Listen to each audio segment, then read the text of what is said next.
better. I'm doing this cold, like literally guy here set up and I'm doing this. Oh, dry hands, slides right off the shirt. That was terrible. That was terrible. Don't be a grip dip. Don't settle for a slip grip. That's the G-rated version of Dave Spalding's.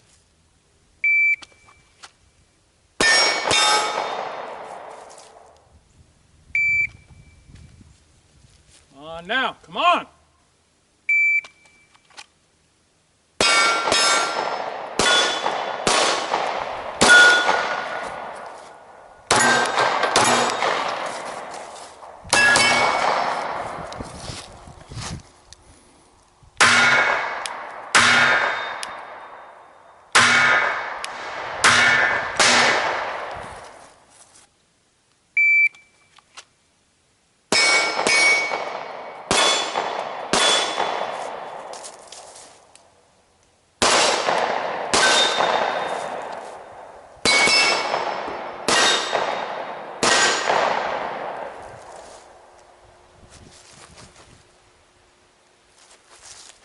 Oh, I rotated the wrong way. Should have rotated that way so that I'm not presenting my sidearm.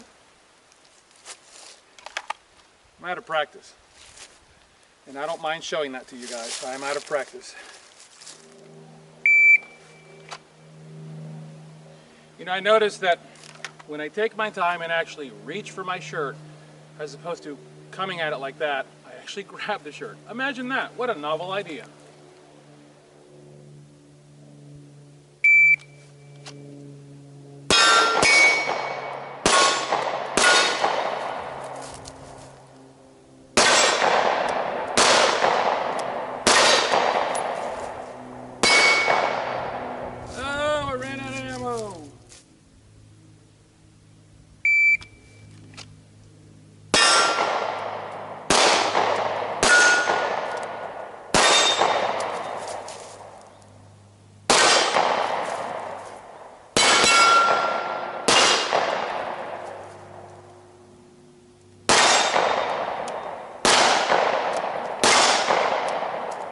That one is so satisfying to hit. That's 20 yards away. I love the optic. Hey guys, welcome out to the range. I know that you're wondering what I'm doing. In the last several videos that I've been posting, you guys have seen me working with a red dot. And what this is just red dot familiarization training. I keep saying red dot only because that's common vernacular. This is actually an amber dot from Trijicon. It runs off of fiber optics. It's an RMR04. And I asked them for this one probably a year ago. And I think I've shown it on rifles and other things, but I recently put it on a handgun. Shane Cardwell of Impact Shooting Center invited me to come out to his handgun I'm sorry, is it handgun or pistol? Shane, I forget. I apologize. It's either pistol or handgun 1 and 2. And went out, had a great time, learned a lot, because the optics world on handguns is a new animal for me. So I went out completely just blank, everything you know, set it aside, and just go there with a blank slate and just listen. And loved it, learned a lot. You know, there are some things that are done in the competition world that don't translate into the combatives world. Like, for example, in the competition world, if you're doing an outside rig, you begin with your support hand here and your shooting hand at the very bottom of the holster so that you track up to the gun. So it's up, push down, the gun comes up, and both hands meet. And then if you're doing concealment, like for example for me as a lefty, I would begin here. Well, doing this in a combatives environment, in the real world as it were, you're telegraphing, I've got a weapon. So you're better off doing this, you know, because this is the defensive stance. But I get it. For the competition world, for the fast shooting world, no problem. Anyways, went to the class, loved it, learned a lot, and picked up tips that I'm now applying out here. And yeah, come on. Whenever people see me shooting steel up close, they get really antsy, so I always like to make sure that I show this. Watch, hopefully it'll pick it up. Nice, didn't do it that time. Sometimes you can actually see the rounds going like that, bouncing off and just flying off into the air. And it's really funny to watch because actually, I think this will do it. No, it's not doing it that time. What you end up with is an effect where the rounds turn into, let me see if I can find one. Here we go. This is a bullet. That's the front of the round. That's the back of the round. And it just splatters into the target, and all you end up with is a little chunk. Now this chunk is big enough to open an artery. But, actually hit it. This chunk is big enough to open an artery because it has a jagged edge, which is why I'm shooting 500 Brunel through hardened steel. In fact, all of these are. They're from challenge targets. And the steel is high quality. It's not too badly pitted. If it were, I would flip the target around because all of these are reversible. But when you're shooting steel, like I've got a lot of wind I'm dealing with, and when you're shooting steel, you don't have to worry about wind, which is the issue you get with paper. So for this, there's really no rhyme or reason. It's just basically, I was doing 2, but I was blowing through a lot of ammo. 2, 4, 6, 8, 10, 12, because I'd go back to that one. It's a lot of ammo to be blowing through, so now I'm just doing 1 at a time. But basically, I'll just start here. Basically, the drill is the buzzer sounds, you punch out in front of you, you find your shot, miss that one. And that's actually why I'm doing this, because your dot goes like this out in front of you. You know, you have tremors in your body. It's just part of just being human. Like I always say to people, your firearm can outshoot your ability to stand still, which is why when I did the zeroing on this, I actually had a Recover 2020 tactical brace on it with the forward angled thing, so that I could completely stabilize the handgun as much as possible to get the cleanest sight picture possible. I got everything nice and zeroed, and then I took it off, and now I know that for longer shots like the 20-yard shot, I can just look at the target and hit it. And even though this is a 7 MOA fiber optic dot, I'm going to say the dot on that target at 20 yards is roughly the size of the nose. So you're still dealing with a dot small enough to give you landmarks. It'd be good if I actually hit the thing, right? Oh, I actually am hitting it. Yeah, that one doesn't ring because it's actually on the 2x4. That one rings because it's on springs.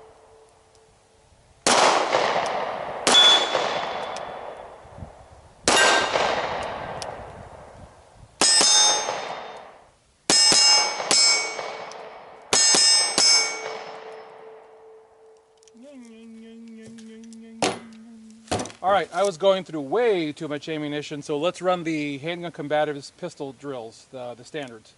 I've got them on a piece of plastic so that they don't blow away on me. And the first one is gonna be, delay, 1 second. Alright, 1 second, ready position, fire, 1 shot, 7 yards. For those who are new to the channel, let me show you what I just did. I swept the pistol, and by sweeping the loaded chamber indicator, it's sticking out. I know that there's a round in the chamber. I don't have to press check. Now I've got to cover that. Many years ago, I was at a class. A lot of you are going to know where this is. They tell you to drop your gun in the mud, and then when they step on it. Well, they tell you to drop the gun in the mud. They worked down the line, stomping everybody's. I'm sorry. They worked down the line, and when they got to my gun, they didn't realize I had a camera this way, up here, that was facing this way, and it captured them stomping my gun in the mud and the gun of the guy beside me, and nobody else's. There was a little spike going on there. But anyways, reached into the mud, picked up the gun, tap, rack, fired a round, the gun malfunctioned. Tap, rack. I don't know. I can't remember if I did it once or twice, but anyways, the gun fired. The gun rechambered. I think I did try to fire, but I can't remember. Realized that gun was not going to run. I went over to the bucket of water and got ready to wash it out, and I thought, oh, wait a minute. And I swept. And the loaded chamber indicator was sticking out. So I cleared the pistol, pulled the round out, and checked. The loaded chamber indicator was down. Reinserted the crunchy mag, racked the handgun, swept, the loaded chamber indicator was up. And I thought, how interesting. So in worst case scenario, the loaded chamber indicator is working. Guys, worst case scenario is your gun ending up in the mud and muck with silt here in Tennessee, and then it getting run over or stepped on, and this loaded chamber indicator still works. Trust the loaded chamber indicator. Leave it alone. Okay, so what I do is I sweep the loaded chamber, well, it's good if I actually loaded the gun. Sweep the loaded chamber indicator, gun's chambered. If I feel like it, I'll pull the mag out, and I can usually tell by feel if it's loaded, or I can look at it. Back in and watch. Sweep with the thumb. That's all I got to do. Because I've got Vickers tactical floor plates that give me an extra little grip. So I sweep, and what you're doing that for is if it's not seated, the mag is going to come out of your grip and probably just fall out. So it's push, pull, and you're ready to go. And then you can holster. But in this case, this is starting out in the up position. So ready position, fire one shot. We're at 7 yards.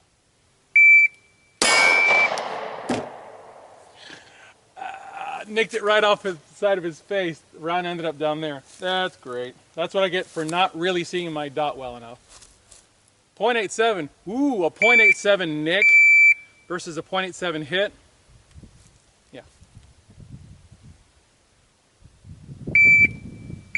Ooh, man. That's why I'm here. Red dot familiarization. Dead center of the face. 105, so it's over on time. .88, better. Left ear, not good enough, .81. Left ear, .87. So I'm leaving time on the table that I could be using for a better shot.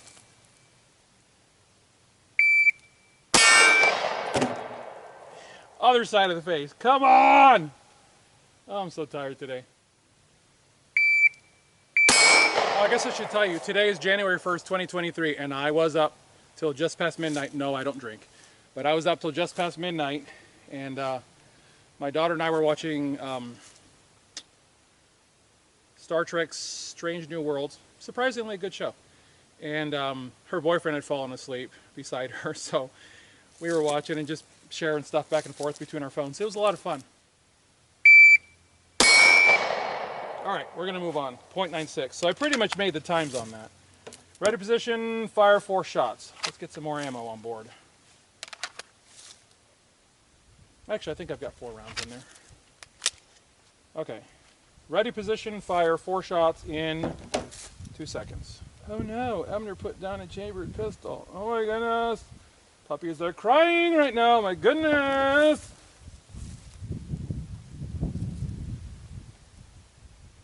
Bro, any day.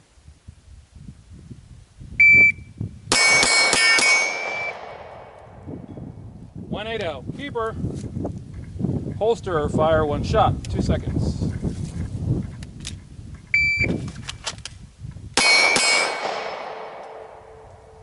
.223. Oh, holster, fire 1 shot. So what was my first one? Oh, good, I made the time. .184 was my first one, so I made the time. All right. Let's try that again.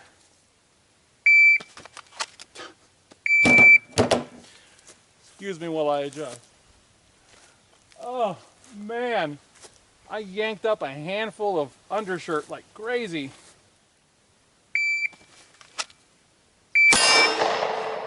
Red dot. Trying to find the optic. Bring it back in.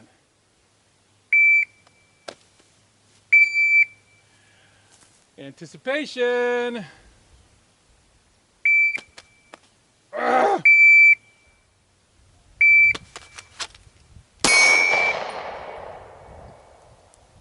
.184. It had a very low suck quotient to it. On target, fire 1 shot, emergency reload, fire 1 shot. On target means on target, watch my trigger finger. On the trigger and slack taken out. This is a moment in time, that's all it is.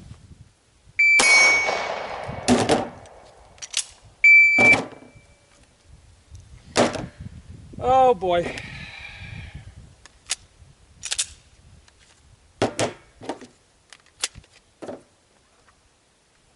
have found, I'll show this to you real quick. I have found this the hard way. There's no pretty way to get my extra mag out. My extra mag is in the tech pocket of these Wrangler all-terrain gear. They're like $29, $30 at Walmart. And the mag and the flashlight fit right here, and they stay upright. Because this pocket's actually designed for cell phones to go into, or at least, you know, modest-sized cell phones like mine. But what I do is plop the magazine and the light in there, and they both stay upright. And the trick to getting it out is slap the bottom, pull up while going like this, because I have to get past the tendency of the mag to want to catch the belt. So it's slap the bottom and sort of like wang out and pop it up. And now watch. I've got to get it out from my shirt, so I have to go down. Sometimes it orients like this, sometimes it orients like this, sometimes it comes out like this. It's what I have to deal with so that I can actually conceal things properly. Because the beauty of this setup is, you're hard pressed to figure out I've got a sidearm, an extra 21 rounds, and a flashlight on my person, along with a knife. Because you're only hiding in plain sight if you're actually hiding things.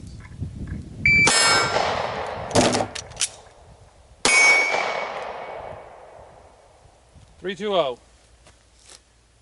Cool, actually made my time. 3.25 was the time. So now mag out, empty mag in, push pull, weapon back in holster, spare mag back in its storage position, reset. Oh wait, I forgot. This actually starts out here. Totally forgot. It starts here.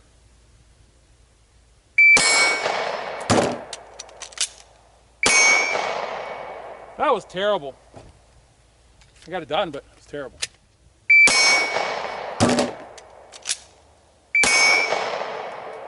That was a low shot. That was there. Still a fight stopper, right? 335. Okay, move on. On target, stovepipe, pull trigger, clear pistol, fire one shot, 2 seconds. All right, so here's what you do. Take your spare mag, put the mag around back in. Grab an empty casing. You put a few rounds in your magazine. Here's what a stovepipe sometimes looks like, and it's the one that I tend to use. Simple, right? The reason I do this one is, in case you need to do something from the holster, it allows you to slide your gun right in the holster, because it goes right past that. All right, on target, stovepipe, pull trigger, clear pistol, fire one shot, 2 seconds. Let me show you there's something I forgot to show you. Let me show you the modification of the TTPs that go with this. Because we're talking about an optic on a handgun, the last thing you want to be doing is going tap, inverting, which is the way you're supposed to do this. It's tap, invert, grip, because that has a lot more power than this, and this is also inappropriate, and also, right, for people beside you. So it's click, tap, invert, rack. But here's the problem. Look at where my hand is. Right there. That's the adjustment detent for windage. And I moved this not too long ago. So in a class, which was terrible because I ended up missing a lot of stuff. So what I now do is, and I'm totally having to retrain, is tap and catch off the optic. And then boom. Because here's what's interesting about the optic.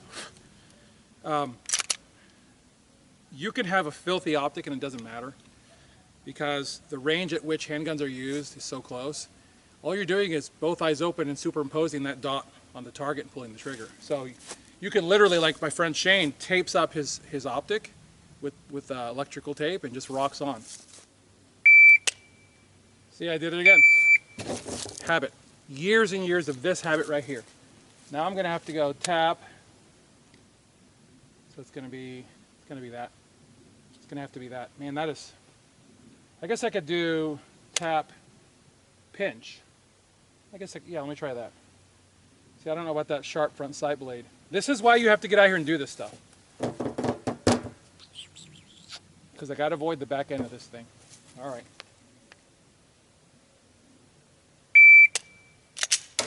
Man, that's slow. That is slow. Gonna have to figure that out. The good thing is, malfunctions are few and far between on a quality handgun. and Glock is a quality handgun.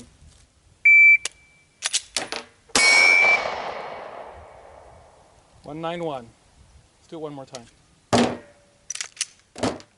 Remember guys, inverting the handgun is key because you want to let gravity do its job.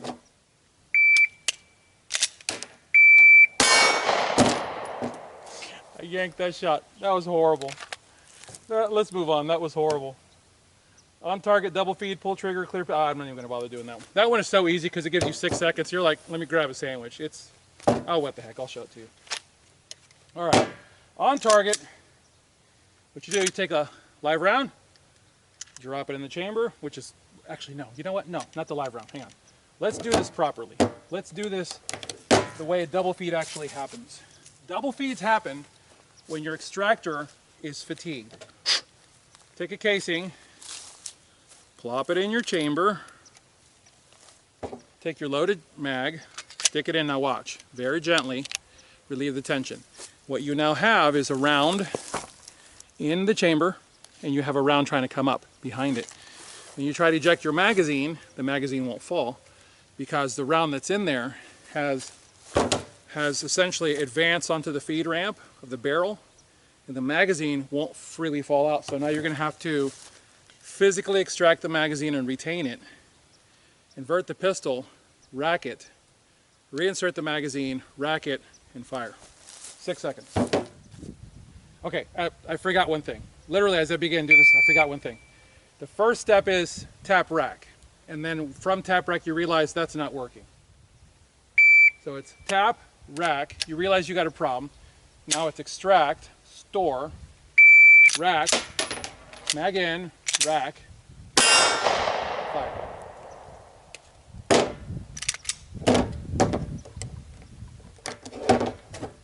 So empty casing in the chamber. Having an optic on your handgun changes the manual of arms, guys. It really does. It puts your hand dangerously close to the muzzle end, is what it is.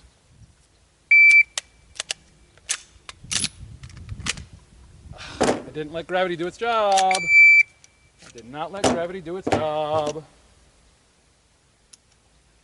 Guys, I'm showing this stuff to you for real because, like I said, last night was New Year's Eve. I was up late. No, I do not drink. No, I don't do anything seedy. I was just up late and then up early because I work 7 days a week.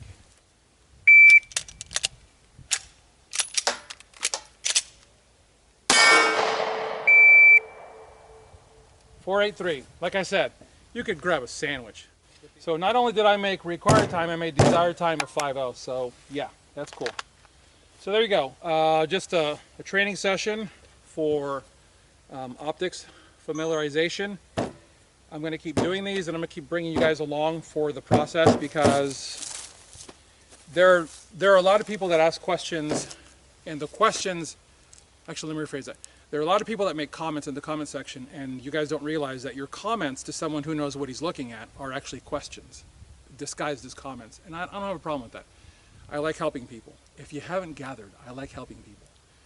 So keep them coming. I'll do my best to answer them. As always, I thank you guys for your support with sling purchases and donations to keep this channel 100% independent. God bless you all. Get those guns out and practice. Have a good one.